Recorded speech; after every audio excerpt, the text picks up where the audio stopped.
Assalamualaikum warahmatullahi wabarakatuh. Dalam pertemuan kali ini saya akan menjelaskan tentang penyimpangan semu hukum Mendel.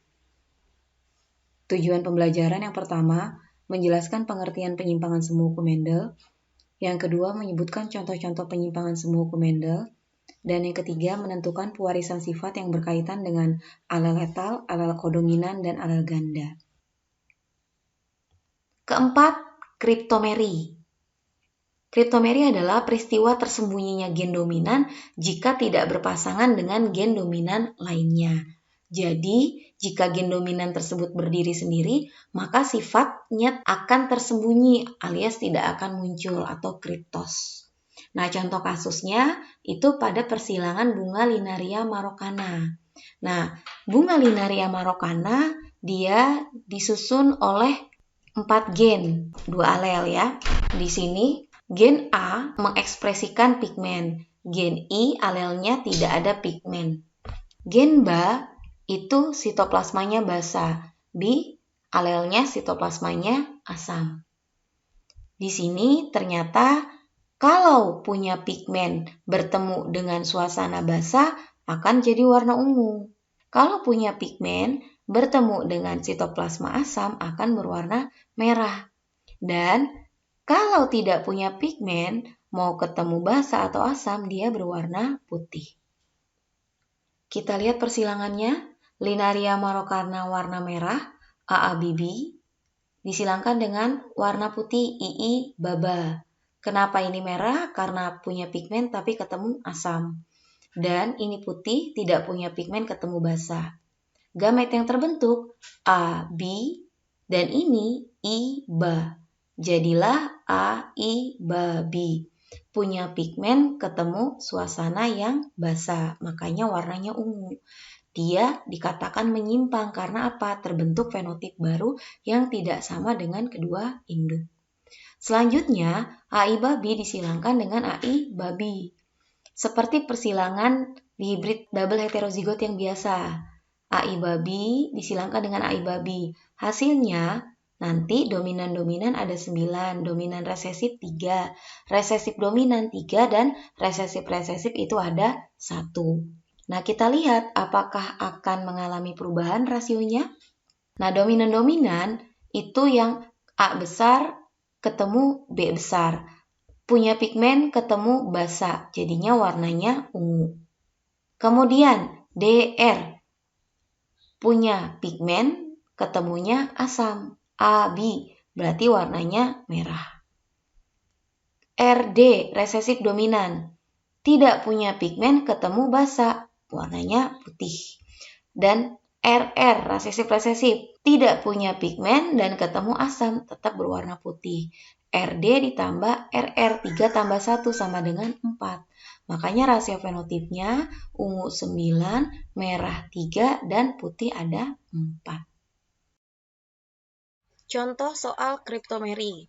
Warna linaria dipengaruhi oleh gen A menghasilkan antosianin dan A kecil atau I tidak menghasilkan antosianin, serta gen B sitoplasma bersifat basa dan B sitoplasmanya asam. Antosianin dalam suasana asam menghasilkan warna merah dan dalam suasana basa menghasilkan warna ungu. Tanpa adanya antosianin, bunga berwarna putih. Apabila bunga bergenotif AI baba disilangkan dengan bunga bergenotif II babi, maka kemungkinan muncul anakan dengan warna merah adalah, berarti langsung kita silangkan AI baba dengan II babi. AI baba itu berwarna ungu, karena apa?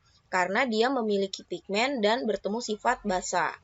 Kemudian dikawinkan dengan II babi, dia berwarna putih karena II tidak memiliki pigmen antosianin.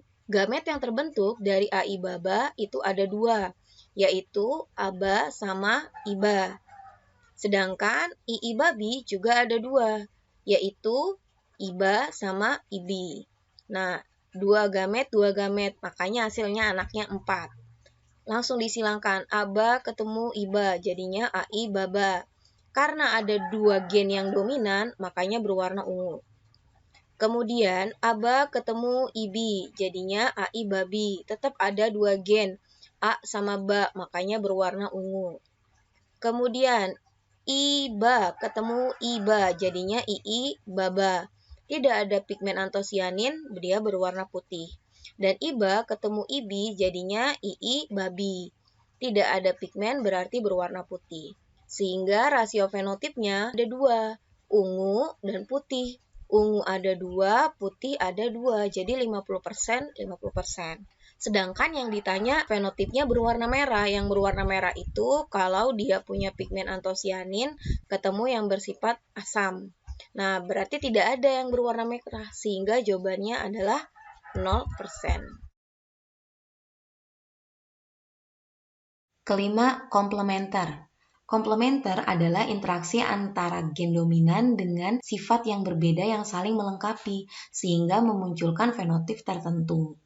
Nah, apabila salah satu gen tidak muncul, maka sifat yang dimaksud pun tidak akan muncul. Contohnya, komplementer itu adalah kasus pada bisu tuli dan juga bunga Lathyrus odoratus. Nah, ini bunga Lathyrus odoratus, dia dipengaruhi oleh 4 gen. Nah, ini PA-PI, alelnya nih ya, I. Ternyata gen PA itu mengekspresikan pigmen. P tidak mengekspresikan pigmen. I besar, enzim pengaktif pigmen. I kecil, tidak ada enzim pengaktif. Nah, jadi warna ungu itu akan muncul apabila ada ekspresi pigmen bertemu dengan enzim pengaktif pigmen. Jadi ada P besar ketemu I besar. Sedangkan kalau bunga warna putih berarti dia tidak ketemu. P besar ketemu sama I besar, itu tidak ketemu, pokoknya warnanya putih. Kita lihat soalnya, disilangkan Lathyrus odoratus berwarna putih, cici papa dengan yang putih juga, caca pipi. Nah, di sini cici papa kenapa warnanya putih? Dia tidak punya pigmen dan diaktifkan, jadi tidak ada yang diaktifkan, makanya jadinya warnanya putih. Nah, kenapa di sini caca pipi juga warna putih? Karena dia punya pigmen tapi tidak diaktifkan, makanya tetap putih. Gamet dari cici papa jadinya cipa. Gamet dari caca pipi jadinya capi. Dikawinkan jadilah caci papi. Nah, caci papi punya pigmen dan ada enzim pengaktif. Muncul deh warna, jadilah warna ungu. Nah, muncul fenotip baru, kedua induknya warnanya putih, berarti mengalami penyimpangan. Nah, selanjutnya, caci papi dikawinkan dengan caci papi. Double heterozigot disilangkan dengan sama. Seperti persilangan yang biasa di hibrid, akan menghasilkan rasio fenotip normal untuk yang di hibrid, yaitu DD ada 9, DR3, RD3, dan RR1. Tapi karena mengalami penyimpangan, kita lihat bagaimana penentuan fenotipnya. DD ada C besar, P besar, punya pigmen dan diaktifkan oleh enzim. Makanya dia berwarna, muncullah warna ungu. Jadi ungu DD 9. Kemudian DR, C-nya besar, P-nya kecil. Dia punya pigmen tapi tidak diaktifkan, berarti warna putih. RD, C-nya kecil, P-nya besar, tidak punya pigmen, diaktifkan, ya tetap aja berwarna putih. RR, C-nya kecil, P-nya kecil, tidak punya pigmen dan tidak diaktifkan, juga berwarna putih. Makanya putih di sini DR, RD, RR, 3 tambah 3 tambah 1 jadinya 7. Di sini rasio fenotipnya 9 banding 7. 9-nya ungu dan 7-nya putih. Selain Linaria marokana, contoh dari komplementer itu adalah bisu tuli. Nah, bisu tuli itu ternyata dipengaruhi sama 2 gen juga, ada D besar sama E besar. Jadi, dia akan normal apabila D besar ketemu sama E besar. Kalau tidak bertemu, jadilah bisu tuli. Nah, di sini disilangkan.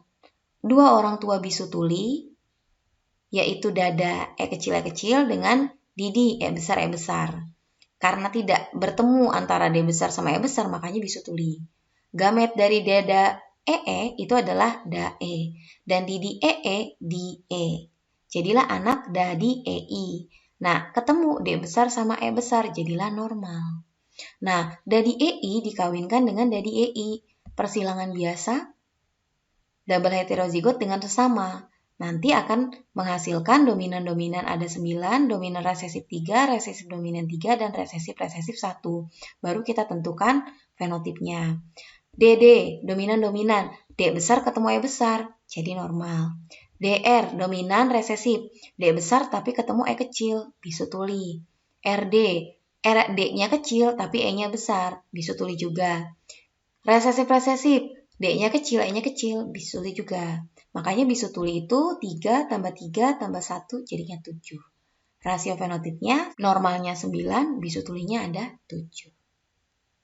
Contoh soal komplementer. Bunga Lathyrus odoratus berbunga ungu, caci papi, disilangkan dengan bunga berwarna putih, cici papi. Akan menghasilkan keturunan berbunga putih dan ungu dengan perbandingan. Langsung ke permintaan soal, parentalnya, caci papi disilangkan dengan cici papi. Setiap ada gen Ca itu punya pigmen, Pa itu pengaktif pigmen, sehingga kalau pigmen ketemu pengaktif pigmen, muncullah warna ungu. Kalau Ci tidak punya pigmen, jadi walaupun diaktifkan dia tidak akan muncul warna, makanya warnanya putih. Nah, di sini caci papi, gamet yang terbentuk ada 4. Capa, capi, cipa, cipi. Dan cici papi ada 2, cipa sama cipi. 4 gamet disilangkan dengan 2 gamet, hasilnya anakannya 8. Nah, capa ketemu cipa, caci, papa. Karena ada pigmen dan diaktifkan, warna ungu. Capa ketemu cipi, jadinya caci, papi. Dia juga warna ungu. Capi ketemu cipa, jadinya caci, papi, ungu juga. Capi ketemu cipi, jadinya caci, pipi. Nah, ini punya pigmen tapi tidak diaktifkan karena nggak ada Pa, makanya warnanya putih. Kemudian, cipa ketemu cipa, jadinya cici papa. Dia berwarna putih juga karena tidak punya pigmen walaupun diaktifkan warna putih. Cipa ketemu cipi, jadinya cici papi. Tidak punya pigmen putih. Cipa, cipi ketemu capi, jadinya caci papi, putih juga. Dan terakhir, cipi ketemu cipi, jadinya cici pipi. Dia otomatis berwarna putih. Nah, kita lihat rasio fenotipnya. Hanya ada 2 warna, ungu dan putih. Ungunya ada 1, 2, 3. Dan putih 1, 2, 3, 4, 5. Jadi ungu 3, putih 5. Nah, di sini jawabannya C atau D. Kita lihat urutan soal. Menghasilkan keturunan berbunga putih dan ungu dengan perbandingan berarti putih dulu. Putihnya berarti 5, ungunya 3, berarti 5 berbanding 3. Jawabannya adalah D.